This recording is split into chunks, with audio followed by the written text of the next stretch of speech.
I've been misled. We've been misled. No, just listen to what I'm saying. Or What if everything we've been led to believe in is a lie? What if there is no alien conspiracy? Mulder, what are you talking about? I'm talking about everything we've been led to believe. Our work, the XFiles, everything.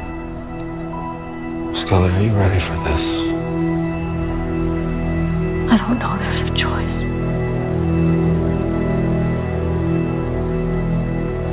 We have a small problem. They've reopened the XFiles.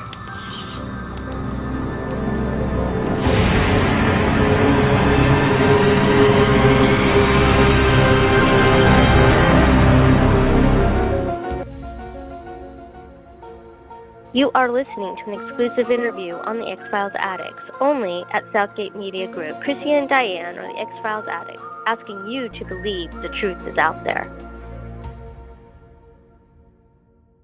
Hello. Hi, Mr. Davis. Hi there. Yep. Hi, it's Hi. Chrissy. Hi, how are you? Good, how are you? It's an honor to talk to you again, sir. Thank you. Great. Can you hear me fine?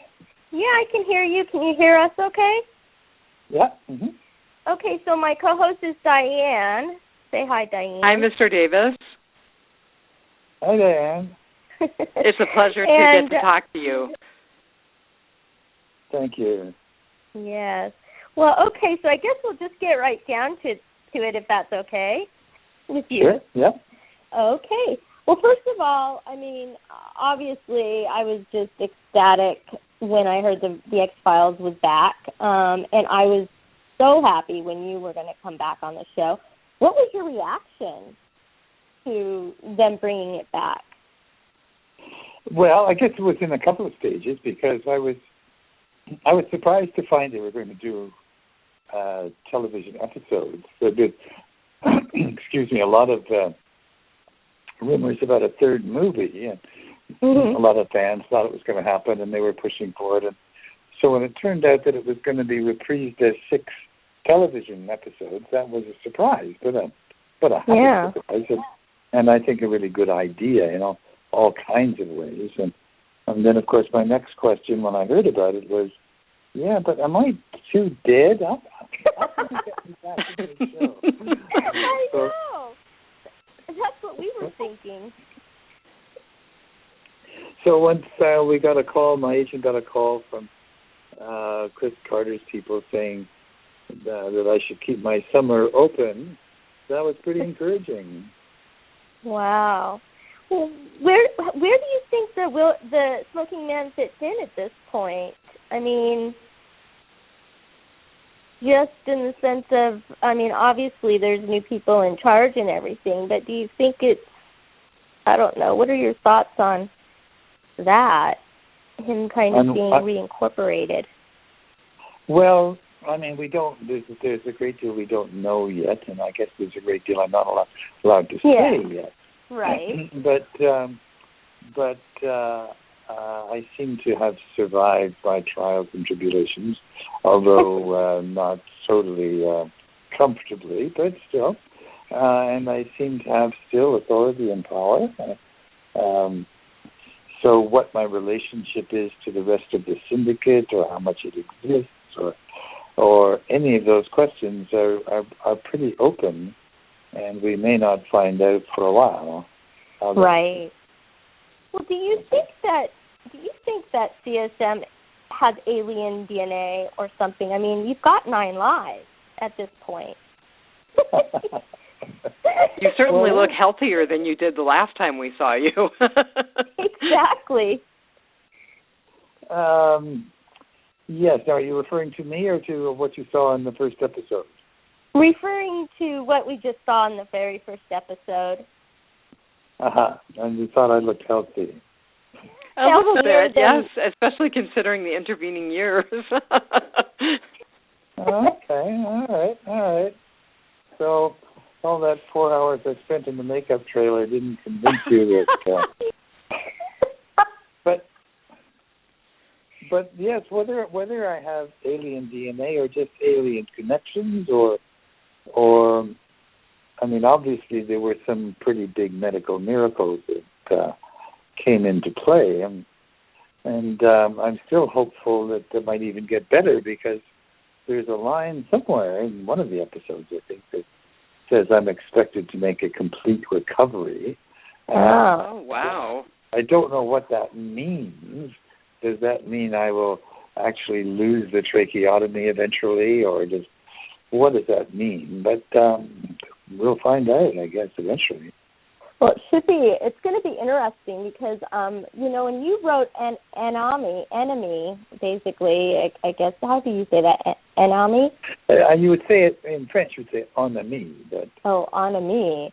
Yeah, so you wrote that basically saying, luring, obviously you lured Scully into, getting this alien technology, for... That's true. And so I would assume that may tie in down the line if that's the case. That would be interesting. Of course, I threw it away, but maybe I didn't throw it all away. Maybe there were other ways to get to it. I mean, certainly we play on the show with all sorts of possibilities of unexpected or unusual or unknown happenings, and that can include medical miracles, I would imagine. Oh yeah. Well, you remember in Talitha Kumi, the alien who was doing these miracle cures, and I had to stop him from doing that. But it's interesting to watch those cures, because we watch them. It's like time lapse photography. It's just the humans really do heal themselves in remarkable ways. It's just we don't do it so fast. Exactly. Well, yeah, I mean, Talitha Kumi, Jeremiah Smith was he was introduced, and then of course we got to see the bounty hunter, and the connection that CSM had with Mulder's mother, which was very interesting to me, how they did that. And, it's one of my favorite episodes, actually. Yeah, mine as well, yeah. Yeah, so, but what do you think about the new mythology? It's sort of new. It's twisted now, because basically Mulder is saying it's not the aliens that are doing this. It's the people, the government that is doing it. What do you think of that? I don't know whether that's a big change or just a nuance. There were always people involved. There were always humans involved in the conspiracy, as well as aliens. But I don't know. Is it suggesting that the aliens don't exist at all? And in other words, and then I wonder, well, who were those people in that spaceship in the movie? Or what was that other episode you would remember where most of the syndicate got taken up? They were going to go to be saved, and they were killed. But season 6. It was in season 6. I would have to agree that it's much more nuanced. I didn't get the suggestion that the aliens didn't exist, but I got the suggestion from Mulder's speech in the first episode of this new season, that he really felt like they existed, and then the government took it and they've made it into a vehicle for exerting power. Yeah. That's what I got. I think I got that from it as well. Yeah, that makes sense. Well, yeah, they're taking over. They're basically using the American, people all over the world, but, basically the American people, public, trying to, say that all this stuff that's happening is, blame it on the aliens, but actually, in reality, it's them. It's the government that is, has taken over the alien technology and is sort of using it as a weapon against us, so to speak. Well, I think one of the things Chris is trying to do with this new nuance, or whatever we want to call it, is to, in a sense, update the fears to what we're more afraid of now than we were in the 90s. We're more afraid now of government surveillance, of government control of our lives, and so on. And I think he's trying to, hook the stories into more of that emphasis, if you like. Well, yeah, and I like that he's sort of using the issues that are actually going on today and infusing it into the X-Files. And I think it's going to open up a lot of the fans and make them want to actually do research on their own. I think that the X-Files has done that over the years. Yeah. Yep. So it could be very interesting. Well, what do you think about, do you think that the X-Files sort of spawned a whole new group of conspiracy theorists? Once the X-Files sort of took off, I think a lot more conspiracy people sort of came to the forefront. Do you think it is because of the X-Files? To be honest, I don't think so. I mean, it could be, but I think there are certainly a lot of people prepared to believe in conspiracies long before the X-Files. I mean, you think of all the conspiracy thinking around Kennedy's assassination and a lot of other issues.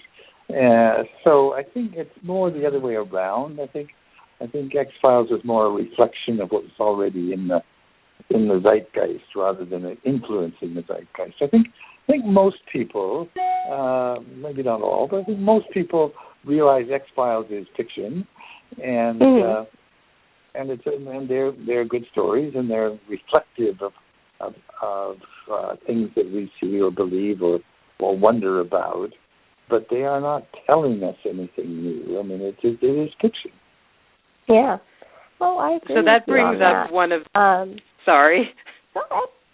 That's all right. Go ahead. So that brings up one of the questions I had for you, Mr. Davis. I did not know about Paul Hellier's work until a couple of years ago. And for those listeners who don't know, he is a former Canadian cabinet minister who supports a lot of conspiracy theories and talks about things like alien contact and the New World Order.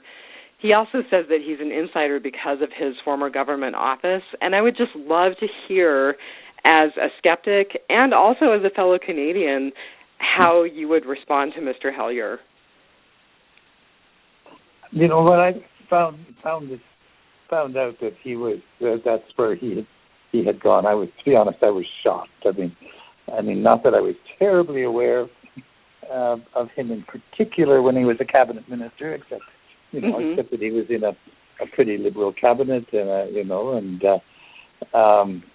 it just seemed so surprising to me. But it just goes to show, in a way, that it's very easy for an intelligent person to convince themselves of something that's wrong.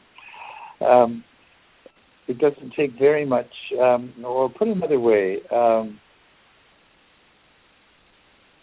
someone who is very intelligent can become very articulate about something that actually isn't true. And it's one of the difficulties in engaging these issues, is because people are very good at defending what they believe. And the more intelligent they are, the better they are at defending what they believe.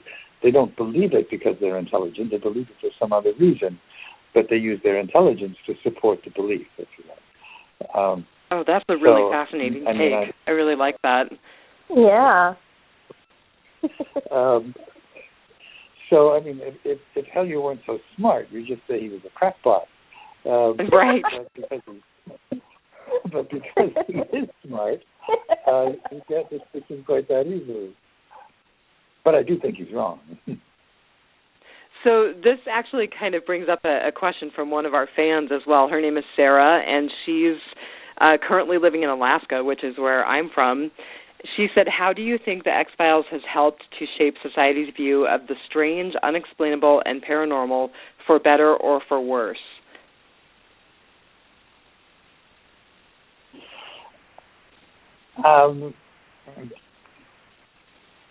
Well, let me back up on that, I guess. There's a couple of things about it. I think initially one of the interesting things about X-Files in the early years was they looked at a lot of things that some people thought were real and some people didn't, whether it was astrology or past lives or, various kinds of paranormal or what we skeptics would call pseudoscience, but just paranormal ideas. And they said, and they kind of posited, maybe that's true. Maybe those are real. What would that mean?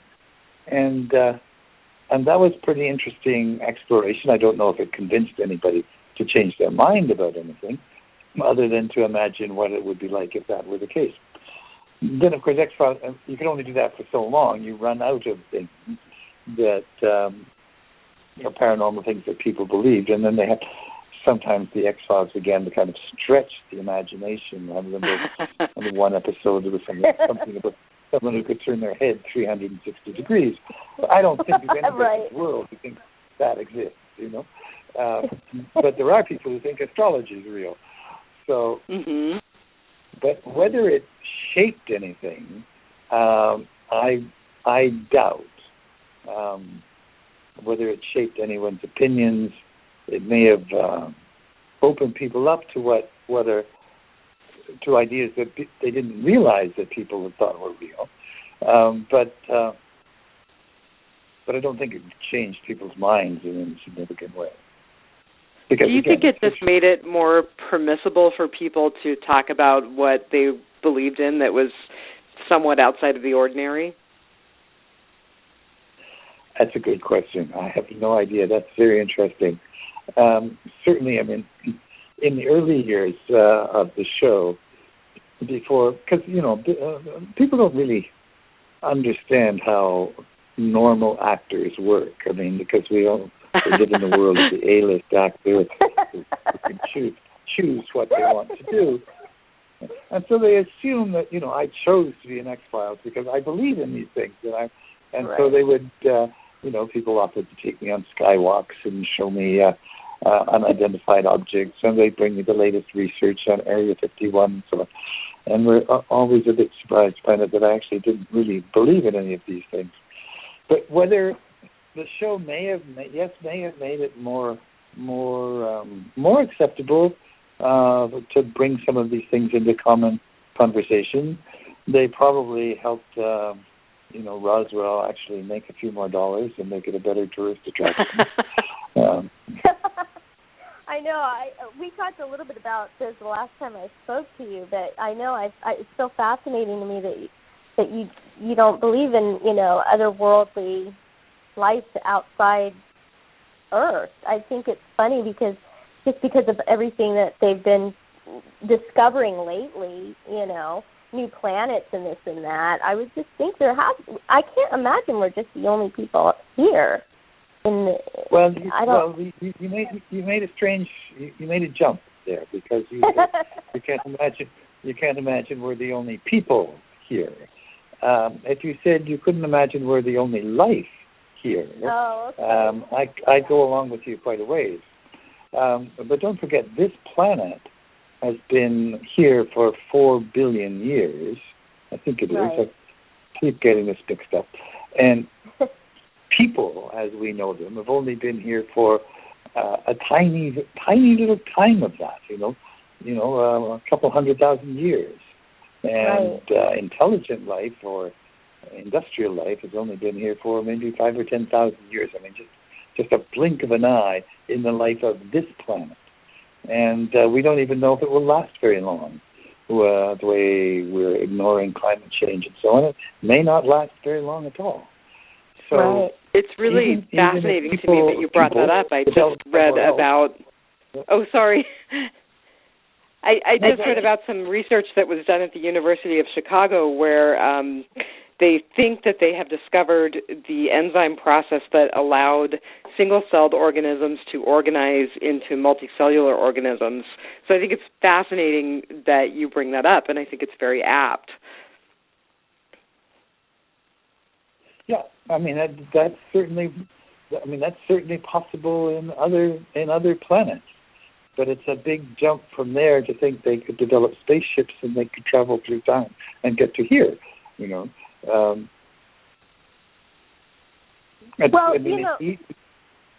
Even to imagine, the planet that we see there on some star I mean, it's how many light years away? It may not even exist now. The time scales are so vast. Mm-hmm. But yeah, there may be all kinds of living activity in the various universes, but I don't believe any of it has coalesced into a human-type creature that has developed a technology similar to ours that is communicating with us. I don't think so. Paul Hellyer thinks otherwise. Oh my gosh. Well, speaking of, I guess I wanted to talk to you a little bit about the effect that the X-Files has had on pop culture just as a whole. It was amazing to me how many people just rejoiced that the show was coming back, but it's had such an impact on everything. The episode that's on tonight actually was Mulder trying to figure out how to use the internet and a cell phone, a camera on the cell phone, and you think about that and how it's changed too from the 90s to even 15 years later, 16 years later. What are your thoughts on the different aspects of pop culture that it has spawned because of this show? Who knows how much it's because of this show, but certainly this show has gone along with a lot of the changes. I mean, that's, as you know, when the show started, it was in the very early days of the internet, and you had to dial up and you had to wait for hours, and you were so thrilled you got on the internet, and then it went away, and you were seeing things on your computer for a few minutes, and then you lost it. And, it was just so.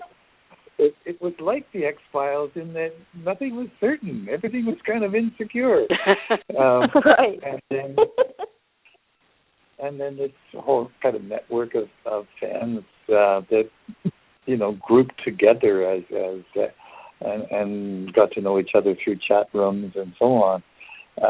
And that's certainly become now quite commonplace for other series as well. But I think it was kind of originated with the X-Files as far as I can tell.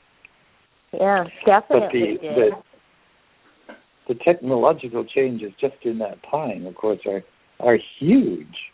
When you think of, as you say, you think of the great big car phones that Mulder and Scully were using.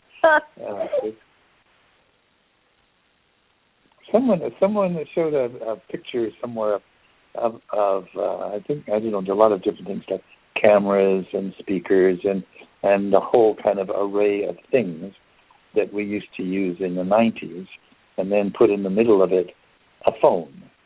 And said, we do all these things now with just this one thing. We don't need all that. Yeah. But he was also going on to say, why are we still using the internal combustion engine? In 100 years, we haven't changed that. But why? Is there a reason? Do you think there's a reason for that? I think it's financial. I think it's corporations and money and profit and Exactly. No, exactly.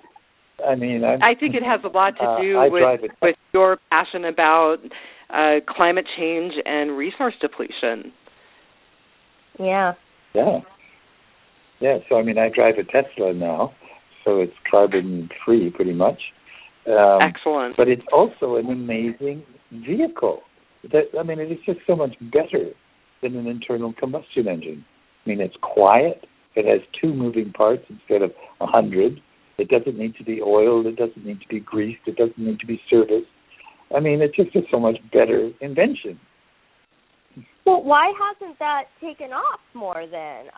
You have to think, maybe it's because of the corporations, because that's how they make their money, with, everything that you have to do to maintain and keep up, or, having to buy a car, another, every 3 or 4 or 5 years, And no, exactly. Well, yeah, it's the same thing like with the healthcare situation. I won't even go into that, but It's really, I know there are alternatives, but I think that it's going to be, people taking it upon themselves to research and do it in order for things to maybe start balancing out a little bit. Yeah, I agree. Yeah. I think to a certain degree that plays into the larger point of Chris Carter bringing the mythology into the 21st century because, we really are looking at a bigger picture of corporatization and lack of resources. And I think that that the X-Files has come very nicely into that world with these new episodes. Yep. No, that's a good point. Yep. Well, I wanted to ask you about working with Veronica Cartwright, and when you found out you were going to have a family on the X-Files, she was brilliant in the series, and I just wanted to know, what was it like working with her? And did Chris Carter discuss, okay, well, we're going to give you a family now, and what was that like? Very little was ever discussed with Chris. Strangely, it's much different now with the reboot. I don't know that because of the way we had got together to promote it and so on, but I've had far more conversations with Chris about these few episodes than I ever had about the 200 or whatever we did before that. So I never got much information. Partly too, I guess, because we shot in Vancouver and the writers were in Los Angeles, so we weren't together that much. And I saw a lot more of Chris when I was actually a writer and writing an episode. But that's I digress. I don't remember how that came about or how I came to know it, other than reading it in the script and working with Veronica Cartwright, which I don't remember too much about. I remember a lot about working with Chris Owens, who was my son, and who I eventually shot. I can't even get over that. Ruthless. I know. Did you guys discuss that? Because that was disturbing, actually. Yeah. But maybe he survived. I don't know. Yeah, he survived. Barely.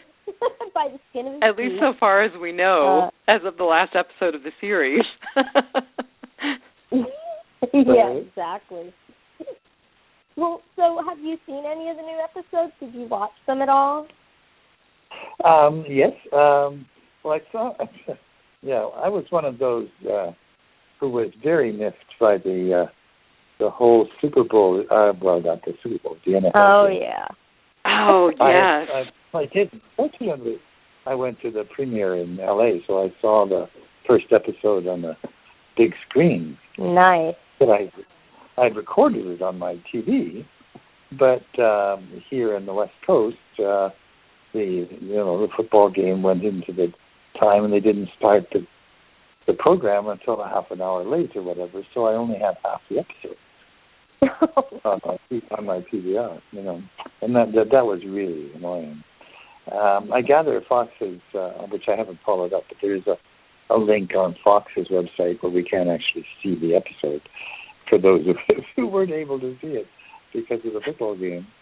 But yes, so I've seen that episode, and I've seen the second episode, and I've seen the scripts for 4 and 6, but I don't know anything about 3 and 5 at all.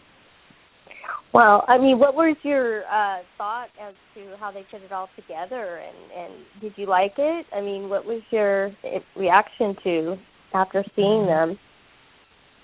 I liked it. I liked the first episode. It was a little difficulty with just, working in the degree of exposition that is often required when you restart. But apart from that, I thought it was good. I thought it was appropriate. I thought it was a little strange seeing it on this IMAX screen.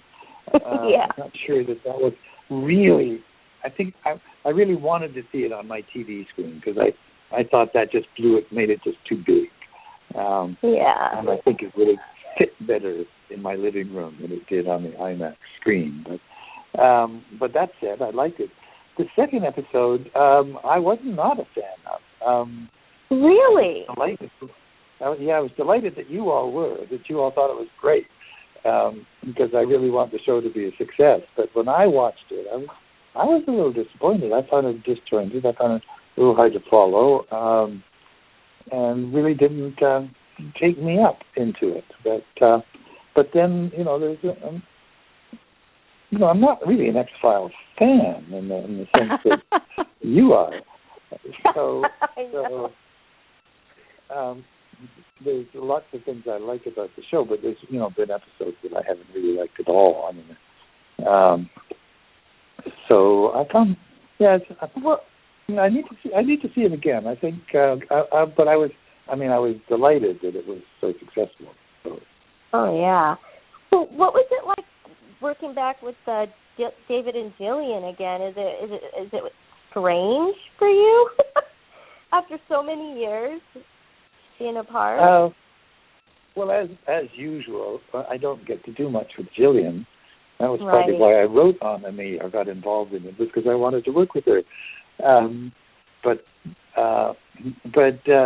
with David, it didn't seem like much had changed. Here we were again, doing much of the same stuff. So we had fun. It was good. Well, I wondered too.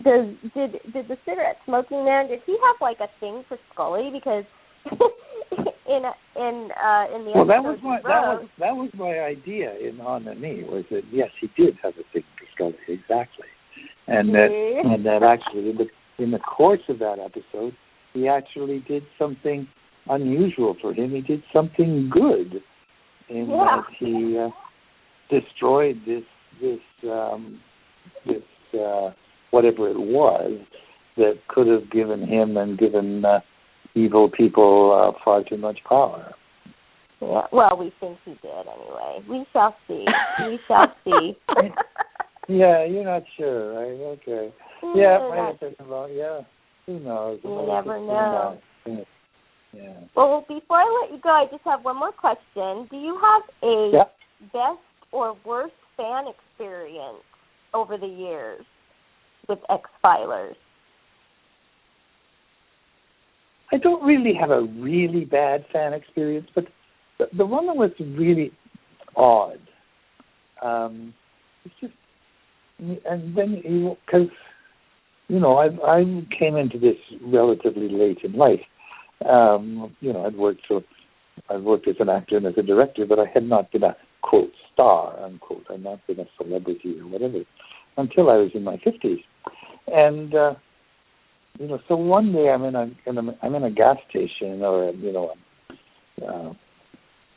highway place, restaurant kind of place, just ordering food or whatever, and I noticed this guy, and he's creepy. He's just staring at me. He's not too close, so it's not like he's right beside me. He's a little right, but he's looking at me the way he might have looked at if he'd gone to the zoo and he'd seen for the first time some creature that he was afraid of.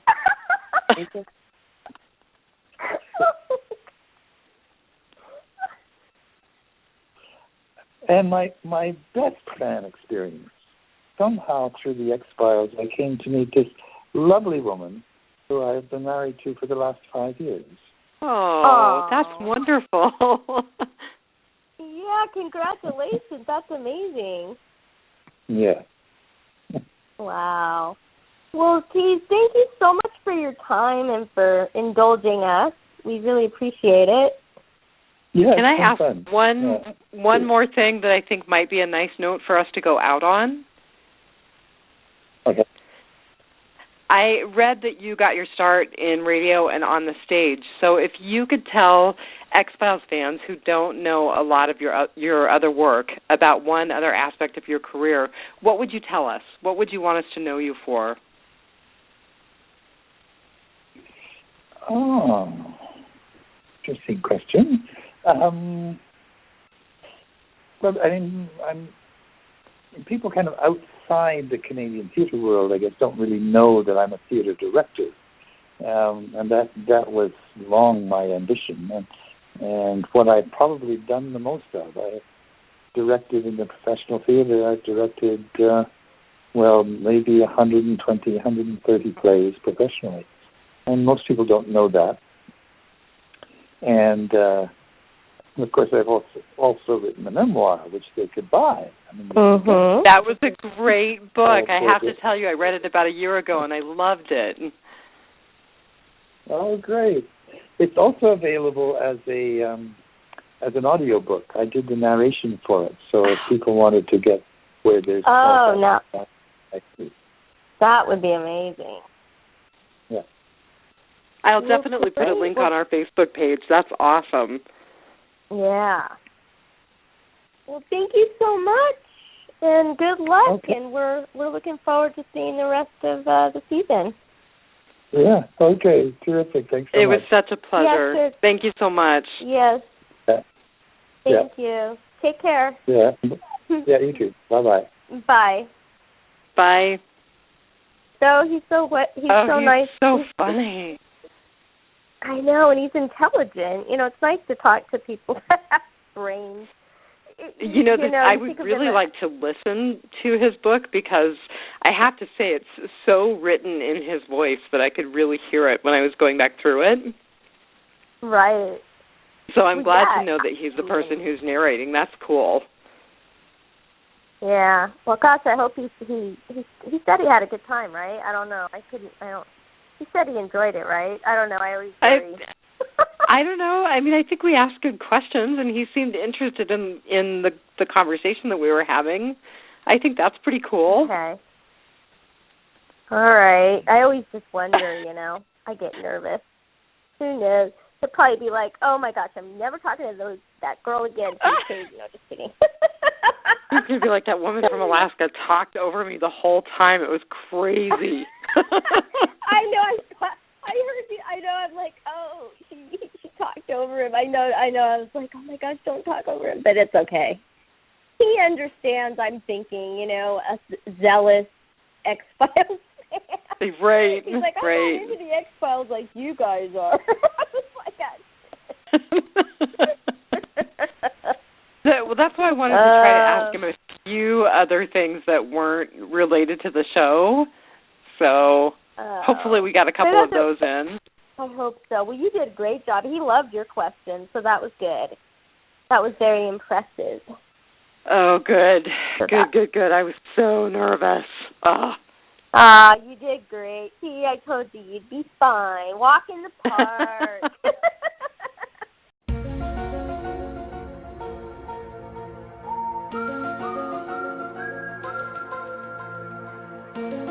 Thank you for tuning in to X-Files Addicts podcast. Be sure to follow us on Twitter at X-Files Addicts, Southgate Media Network at SMG Pod, and be sure to like our X-Files Addicts Facebook page. For questions or comments, email us at xfilesaddicts@gmail.com, and maybe we'll read yours on air during the next broadcast. X-Files Addicts, inviting you to believe the truth is out there.